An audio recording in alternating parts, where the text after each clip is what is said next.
I tell you what, it's not like the olden days. I'm Jake. I'm Rosie. And this is our podcast on Stressed Eric, which was a cartoon shown on BBC Two in 1998 and 2000. Quite interesting because it has a few different companies putting money and time and effort and animation into it. I don't know what they all are, but one of them was the company that produced Rugrats, Klasky Supo, I think they're called, and various others, including the BBC. It's very interesting on the DVD to find out it was a company that were especially hired to do all the backgrounds for the series in this impressionist style. That was very interesting to me because I'm quite interested in art, being very intellectual. They were saying, I think, that they tried a few people and nothing quite seemed to be what they wanted, even though they didn't really know what they wanted. It's a case of you don't know until you find it. And then they really liked these quite sort of grey and dreary, as you said, impressionists backgrounds, and it's set in London, so it's all this impressionist London streets and office buildings and stuff. And they're right, it actually works really well, and you don't really notice consciously as you watch it, and you don't look at the style and think, oh, that's impressionist. You only really realise when you look at it, which is the mark of successful backgrounds, I think. It adds the perfect impression of the background of Eric's life. Grey, dreary, uncertain, and a little depressing in some ways, but fortunately the show has plenty of humour. The first series aired late in the night, about 10 o'clock I suppose, in very early 1998, and we both started watching it independently actually, and I started recording it.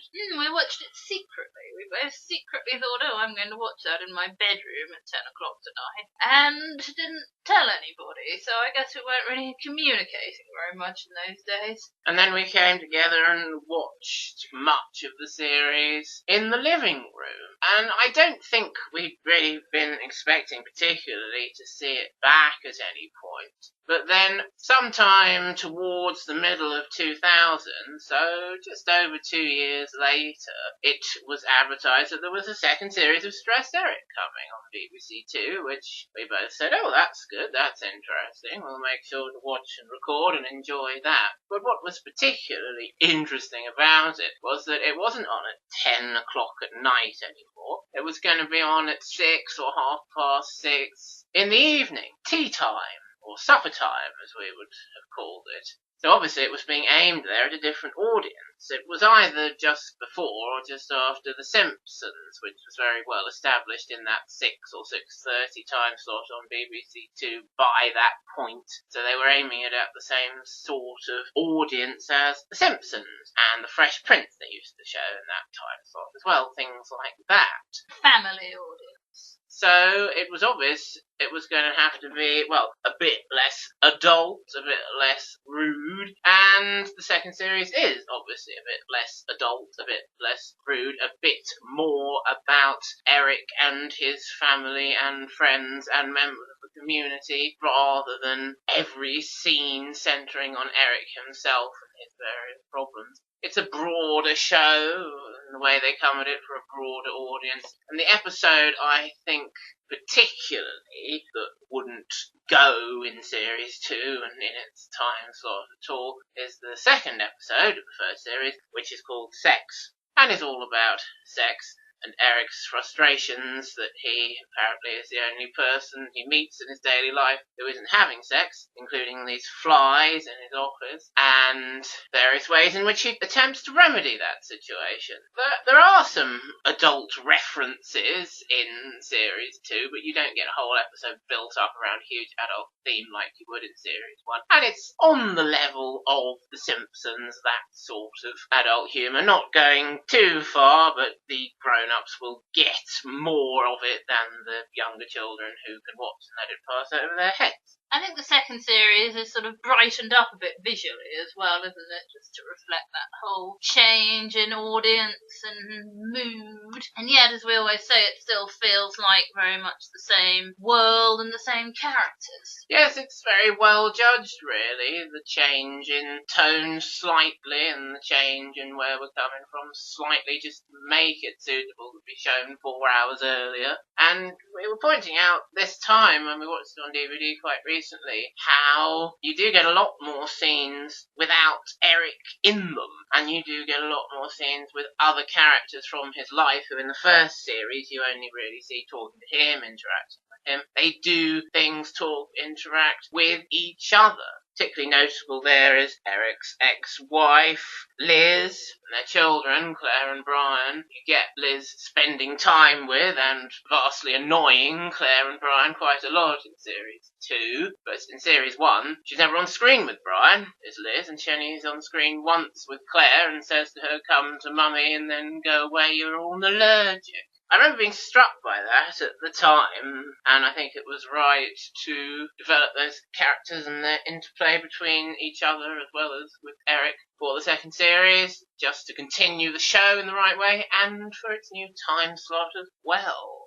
I was trying to think when we were watching it recently, well, does Series 1 actually have any scenes without Eric? And the answer is yes, it does. But they're all leading up to something that's going to stress Eric out. And the one that leaps to mind is Maria, the au pair, making Claire and Brian breakfast and burning down the house. And then, in the meantime, Eric's in hospital and the episode finishes up with the ambulance running him over as he's trying to leave the hospital, and he sees his family all burned and Claire once again all allergic in the back of the ambulance. I'll tell you what leapt to my mind when you were saying that, from the very same episode, which is where PP and Alison are having a conversation in the work building, Power Enterprises, and Eric's not there because he's at the hospital, and that's the only time you'll see that happen in Series 1, two people having a chat in the office building without Eric being there. But of course they are talking about Eric and what Eric is doing, and Alison can't remember what excuse she's supposed to be making to the boss, and as you say, it's a scene that leads to more stress for Eric when he accidentally tells PP that he's been to his mother's funeral and they've filled in the hole and everything's perfectly alright now, because Eric thought the excuse was that he was going to the dentist. So any scene like that will just set up for, as you say, stress for Eric, rather than concentrating on two other characters and their own lives not particularly relating to Eric. Alison and PP is a good example of the increased interaction between other characters in the second series. He's her boss. In the first series, there's almost always Eric in between them, and then in that scene that you were just talking about, they're talking about Eric, and they don't really seem to be very aware of each other's work and what they're doing. But then in Series 2, PP is well aware that Alison is a terrible secretary and threatens her with demotion or going to work in another department where she'll get swallowed up with Eric in the paintball episode, Team, which is very funny. And a related point with that is there are some background characters from Series 1 who benefit from the widening of the world in Series 2. I'm thinking particularly of Caleb, Liz's new live-in lover, who's introduced her, well, she lives in his house now, who's introduced her to all this new age hippie stuff, which we can't laugh at nowadays like we used to in those days, as we said when we were talking about Tiny Toons. Another one of those characters is Heather Perfect, I suppose, who features very heavily in Episode 1, Series 1, and seems like she's going to be a huge part of the show, but then she doesn't have another speaking appearance in the whole series. She is the child in The Perfect Family, or The Perfect Family, who live next door to Eric. And the new family audience has a lot to do with her being in Series 2 more, I think, because they have the kids doing stuff and having their own lives and their own problems, like Brian getting her crush on Heather, and Heather being an absolute cow to him, and Brian realising he's better off without her. And there's several scenes of the school playground with Claire and Brian, and you don't get that in series 1. And Heather is always there, being Little Miss Know-It-All. When we were watching it through this time, I bothered to count because I was interested to see, and Heather has speaking appearances in 5 out of 7 episodes in series 2. Which is not surprising when you think about the differences between the two series. But of course, in that first series, only 1 out of 6, as you said, the very first one. She stands around as a background character at the end of Hospital, and she's involved in the action in the episode called Pony in series 1. But yes, she has no lines, which is a shame and an omission.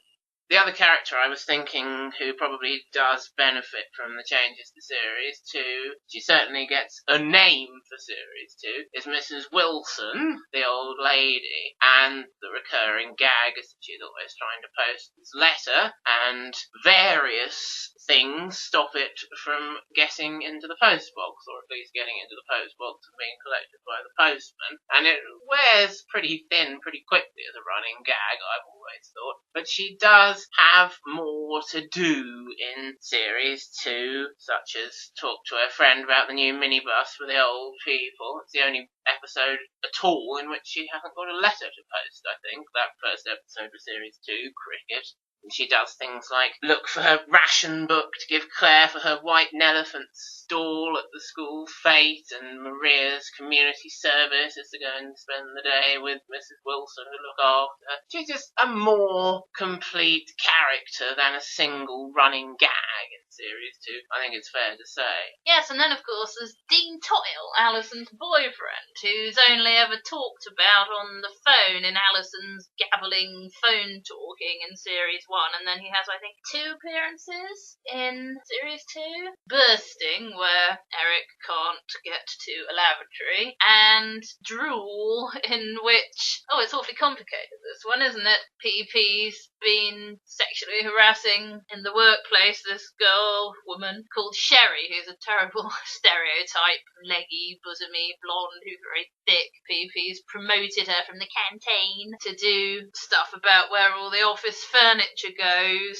and she ends up fancying Eric because he respects her, because he's honest with her, as PP says. And to discourage her, Eric pretends that Alison is his girlfriend, and then Dean gets involved with all that. And actually, I was pointing out, wasn't I? She's running out of PP's office, scared of his sexual harassment in the workplace, and then a couple of scenes later, she's coming onto Eric in her office and not taking no for an answer. And I'm like, well, what's the difference? And you're like, there is no difference. Yes, it's all just about gender perception, and we do spot the double standards of that so often in everyday life and on television particularly. I thought it was good how we saw Dean Toyle in Series 2, and yeah, he was always on the other end of the phone with Alison, and they were going to have a wedding at one point, but I don't think they probably actually went through with it. But they did stay together. But they are still together in Series 2, and I like the bit in Series 2 where Dean's on his mobile phone, and we get the other end of these very one-sided conversations that Alison has with him, where he's listening to her going on in her way that is her USP, and he's going, yeah, but Ali, listen, and things, and not really getting a word in edgeways, and you think, oh yes, that does fit in with what's been established in the first series. Works very well, and it's another way of widening the world of stressed Eric very effectively. Alison also works very well as a caricature of someone you might meet in real life. If you ever worked in an office, there's almost bound to have been an Alison in there who just sits and chats, making personal calls all day and doesn't do any work. I've certainly worked in an office with someone like that. One character we haven't mentioned specifically is Ray Perfect, Mr. Perfect, who does have a first name in both series, but Mrs. Perfect, Sue Perfect, only gets her first name in Series 2. But we were having an interesting talk about Ray when we were watching it very recently on the DVD, because it really turns out he's actually the least bad of the Perfects, certainly when it comes to how he treats Eric. Of course, Eric always has the Perfects nearby to remind him how everything is wrong with his life and right with theirs. They live in semi-detached houses next to each other. Theirs is number 11, because of course his is number 13. And at work, Ray works for the same company and makes a lot of money in sales for the company and is the sort of work guy that Eric would like to be and has the success Eric wants, and Eric has that as a constant reminder in his life, both at work and at home. But actually, when it comes down to it, despite the fact that Ray, like the other two Perfects, can be very smug and full of themselves, as you were pointing out to me, there's a few opportunities in Series 2 for Ray Perfect to really stick the boot into Eric with vindictiveness, and he deliberately passes up those opportunities as a kind of act of charity. Yes, I think that's even true to some extent in Series 1, that he's the best one. He always greets Eric quite pleasantly. He's waving at him at the station, and he's got his season ticket, and Eric's forgotten his, but I don't think he means anything by it. I do genuinely think he's trying to be friendly. And yes, that's very much developed in Series 2. He's having a scene in the office speaking to VP as Ray Perfect, so there's, in Series 2, that happening again. Two people in Eric's office building without him, talking about the presentation that they're going to do, which Eric's going to mess up, and Ray saying he's a bit worried about how some things might go, and PP goes, "You mean feeble, don't you?" And Ray puts it as nicely as he can when he says, "Yes, I do." "'Tis true, my goodly neighbour doth give me some concern," or something like that, he says. Yes. He's Alexander Armstrong, incredibly. It's probably his best acting performance ever. And singing or presenting, actually. Yes, in that scene with PP about the speech, PP actually offers to fire Eric if Ray wants him to, and Ray, as I was saying, decides not to stick the boot in, says, "Oh, no, don't go that far." And it's similar in the paintball one team, where Ray steps aside to let Eric raise the data flag and win the paintballing so that the data department won't be closed down or reassigned. And it struck me in the episode where Brian has a crush on Heather, when Ray opens the front door to Eric and Brian, and Ray says, "Good morrow, neighbour." I think, well, that's probably the nicest and most genuine greeting he was going to get from any member of the Perfect family who should happen to open the door.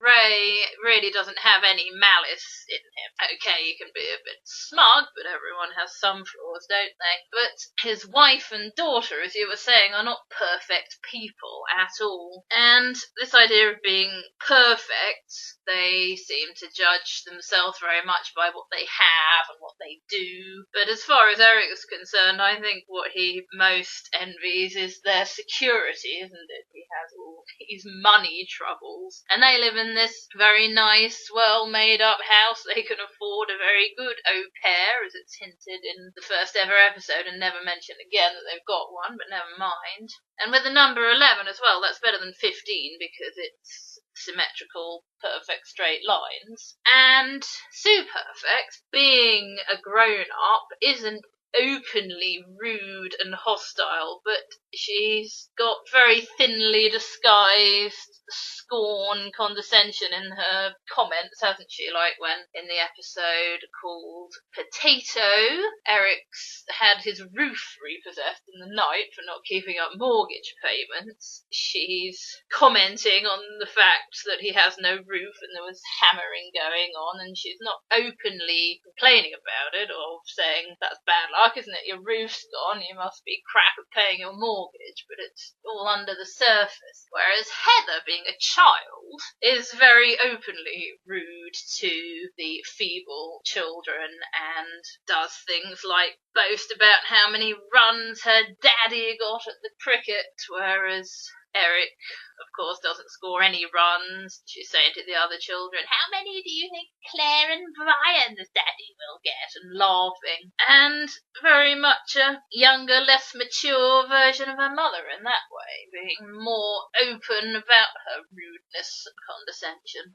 A bit about the voice work, perhaps. I've mentioned Alexander Armstrong is very perfect. Of course, one of the hugely important things that makes the show a huge success, in many ways, is Mark Heap as Eric Feeble. Got to have the right voice for stressed Eric, and Mark Heap is certainly it. Interesting how for the American showing of it, they had Hank Azaria redo Eric's voice and present him as stressed because he's an American living in London, which really is not a dimension of comedy that we need here in Britain, and I don't know why the Americans need it, really. It's perfectly funny without it. They're funny, aren't they, about English accents and English shows? So it's stupid, but it's not surprising that they did that. But actually, when I go on YouTube and look for it to try and find out what it's like, you can't find it anywhere. I think probably the series generally, because of or in spite of Hank Azaria, whichever it is, didn't go down too well over there. Whenever one has seen and or heard Mark Heap, he's always been very entertaining, appearing on the Zig and Zag show on CITV, doing funny things like talking to biscuits and telling what flavour crisps are just by tasting them. That's very funny, isn't it? Yeah. He was also a regular character in a rather weird but rather fun sitcom called Spaced. It was probably one of the best ones in it, actually. And he was in a couple of episodes of Miranda. Yes, sometimes we talk about doing a lot with a little, and the therapist character that Mark Heap played in Miranda doesn't have a lot to do, but he certainly makes a lot of it, I think. My favourite bit is that real fruit? What do you mean? And then Miranda says, I mean, is that fruit real? Which is a very funny punchline, but yes, he makes a lot of that. What do you mean? Got to find the right actor for that very important role in that three-hander episode, although brief appearance from Gary as well, doesn't it? And Mark, he was certainly the right actor to do it. And, as I say, the right actor to be stressed Eric.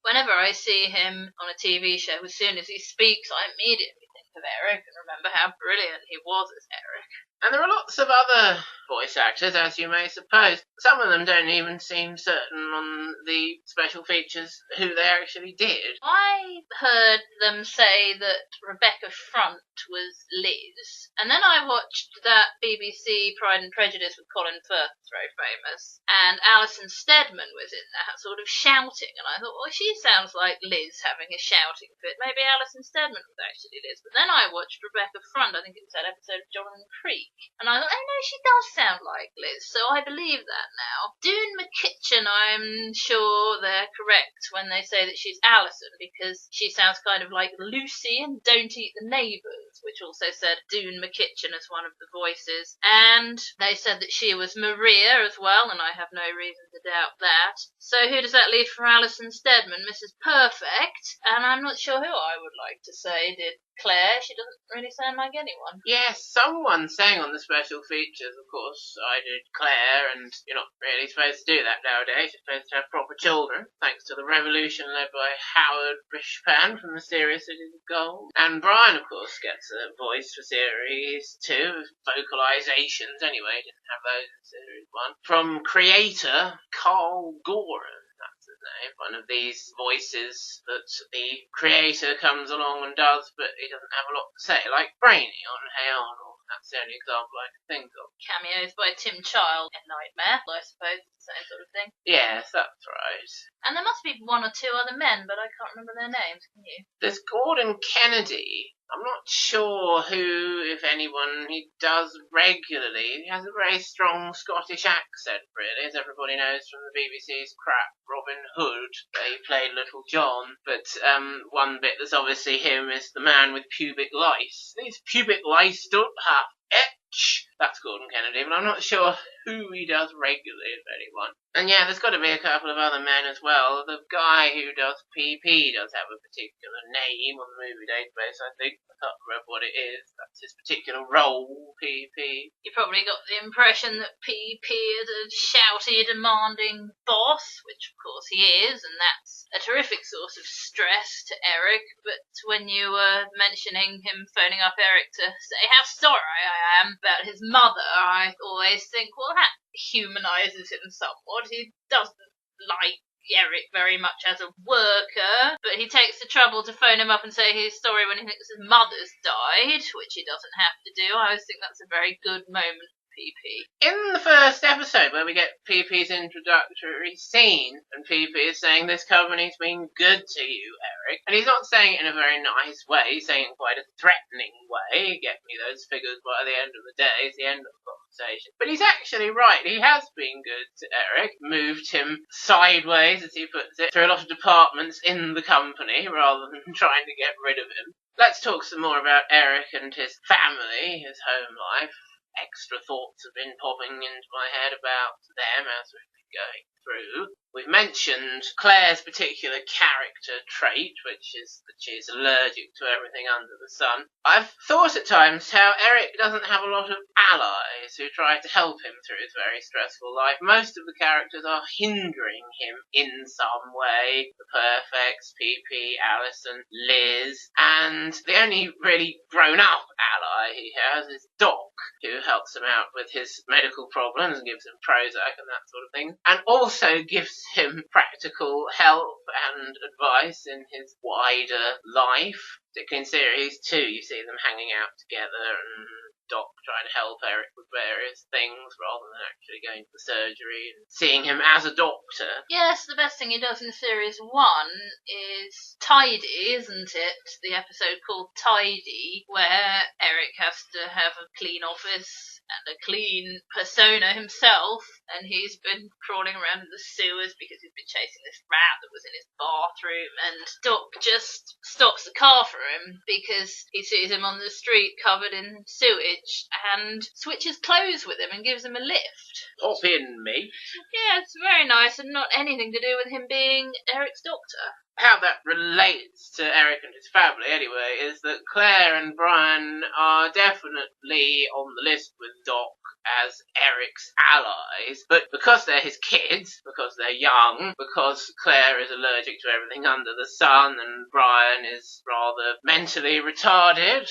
It's not developing as other children do, anyway. The DVD cover says he's thick, but I don't think that's the case. No, he's just very individual and comes across as a bit slow and stupid at times. Because of these things, despite the fact that they love Eric and want to help him, Claire and Brian, and sometimes they do help him, they can end up being a burden to him because they are his children. He does need to take care of them and look after them, and they do have very particular needs that do add to his stress. So if there was a Venn diagram of allies and causes of stress, they would very much be in the overlap of the two hoops. Now, Maria, on the other hand, the au pair, turns out she's Portuguese in the end, or at least that's what Sue Perfect reckons, definitely goes into the causes of stress, non-ally hoop, until the final episode, or what should be the final episode. We worked out quite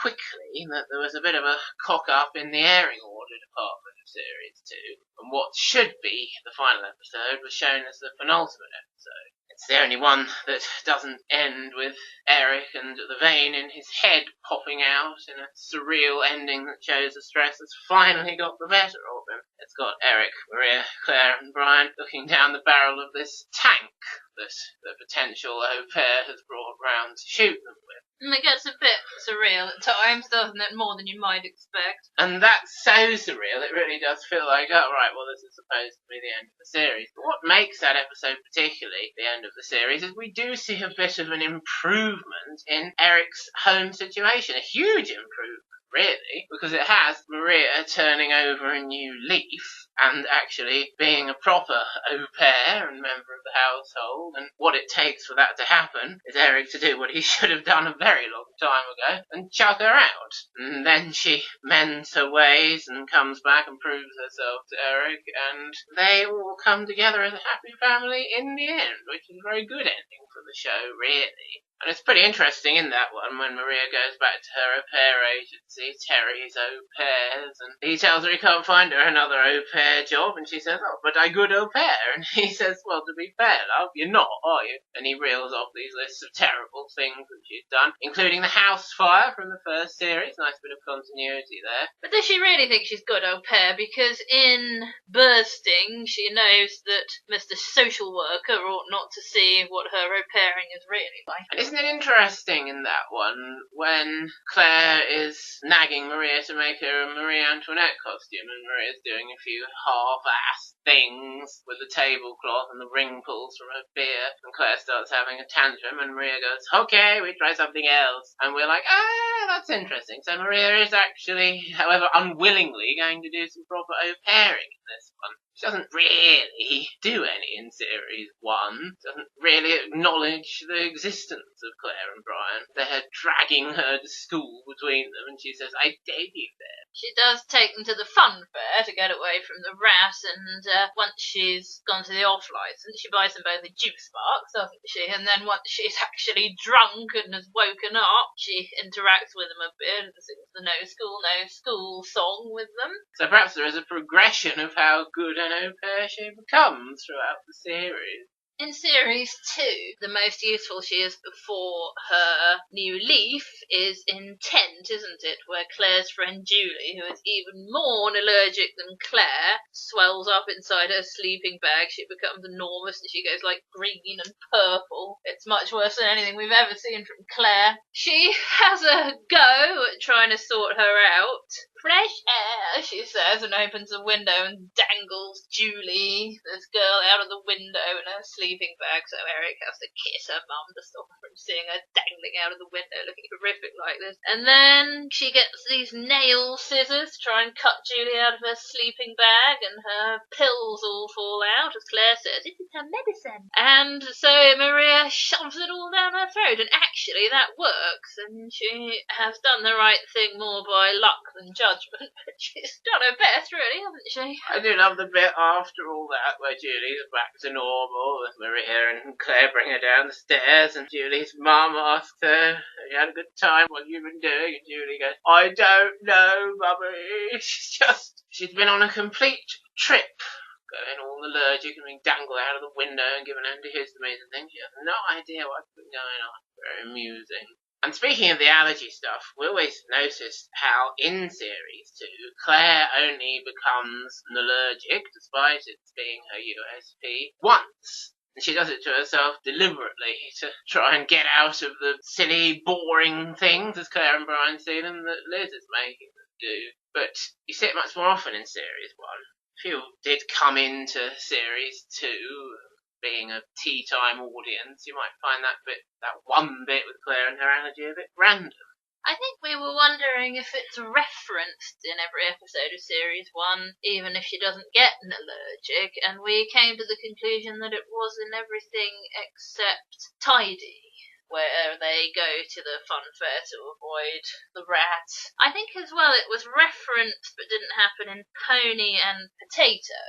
More so in Potato, where she nearly eats peanuts and then they're in the supermarket trying to buy a potato and she's getting a free sample and Eric's doing this Heimlich manoeuvre on her and then turning her upside down and shaking her and everyone's looking and he's going, it's alright, I'm her father. That's the sort of thing you need Marky.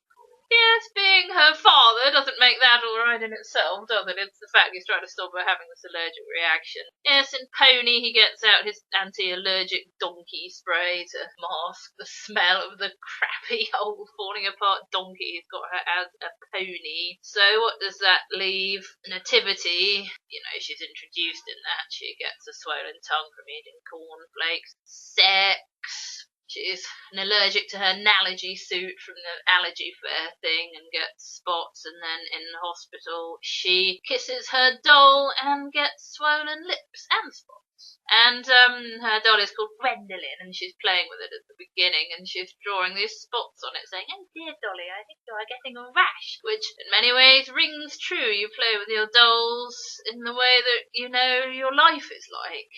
Kind of reminds me of in Outnumbered, where Karen's friend Alexa is playing with Barbie and Ken or something, and they're fighting over who's going to get the house and the divorce. And we also, this time, had an interesting talk about Brian, more interesting than we'd ever had before. Eric is heard to say in the first series how he is worried about Brian and his lack of communication skills. He hopes the two of them will be able to have a conversation one day where Brian talks as well as Eric. And in series 2, they do that. Brian certainly talks as much as Brian ever talks about stage, so there's plenty of evidence that Brian is developing and growing in his own way and at his own speed.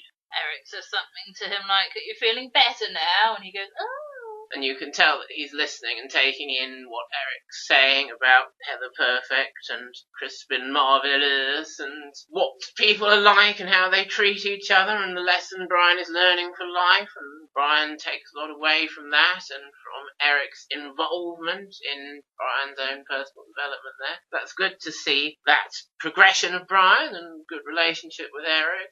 One thing I always noticed about Brian is that if you bother to pick apart the ages, it seems that he's actually been held back repeating year 6 primary school. Apparently, in the first series, Brian is 10, Claire is 6.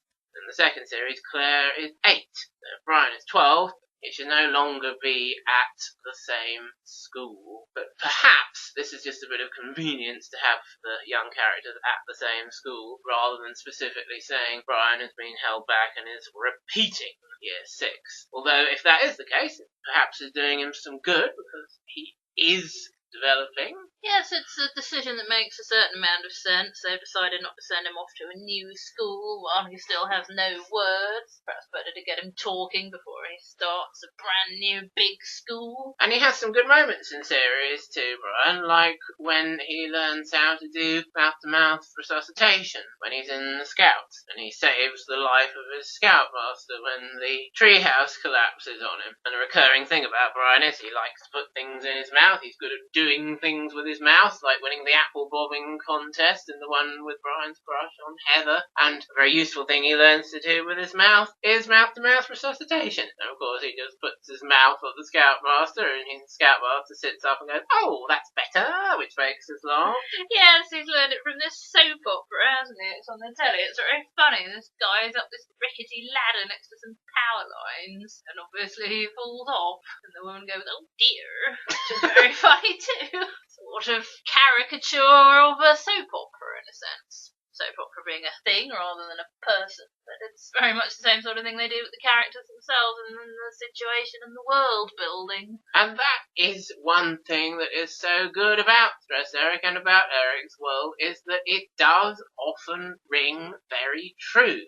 And then it takes us one step into the surreal, unless it's at the very end of the episode, the whole series, the episode au pair, and it takes us quite a few steps into the surreal with the tank. But it takes us one step into the surreal and make us go, "Oh yeah, that's just like real life." I always think of the bit with the ATM, where it's refusing Eric's card and it's got stuck on blind assistance, so everyone's laughing at it talking to him. And the one bit of surreality is where the glass security cage traps Eric until the bank manager turns up. That doesn't really happen when the ATM screws up, but it feels like it has at times. Yes, we do feel so sorry for Eric. He's trying to take out £10 at first. He wants £5 because that's all he can afford. The machine's saying it'll only give £10.